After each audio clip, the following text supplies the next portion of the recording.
ચંપલ કાંકરાથી અને કીચડથી પગને બચાવતા રહે છે. ચશ્મા ધૂળથી આંખનું રક્ષણ કરતા રહે છે.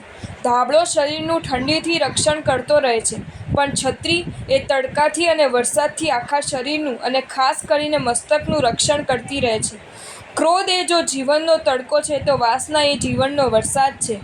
સૂર્યનો તડકો કાંઈ રાતના હેરાન કરતો નથી અને આસમાનમાંથી વસતો વરસાદ કાંઈ શિયાળામાં અને ઉનાળામાં લગભગ હેરાન કરતો નથી. પણ ક્રોધનો તડકો અને વાસનાનો વરસાદ તો કઈ પલે અને કયા સ્થળે હેરાન નથી કરતો એ પ્રશ્ન છે. આ ક્રોધના તડકાથી અને વાસનાના વરસાદથી જાતને જો સુરક્ષિત કરી દેવી છે તો છત્રી આપણને એક સંદેશો આપી રહી છે કે દોસ્ત, જીવનમાં એક શીળ છત્રને માથે રાખી દે અને એની છત્રછાયા માત્ર તને ક્રોધના તડકાથી અને વાસનાના વરસાદથી જ નહીં બચાવતી રહે, વાત્સલ્યની ગંગાનો સ્પર્શ પણ કરાવતી રહેશે અને પ્રસન્નતાના આસમાનમાં ઉડતો પણ કરતી રહેશે.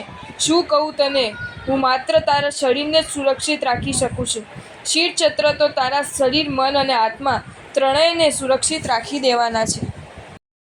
જો તમને આ વિડીયો ગમ્યો હોય તો આ વિડીયોને લાઈક કરો અને મારી ચેનલ જૈન ફેક્ટ્સ એન્ડ સ્ટોરીઝને સબસ્ક્રાઈબ કરો. ધન્યવાદ.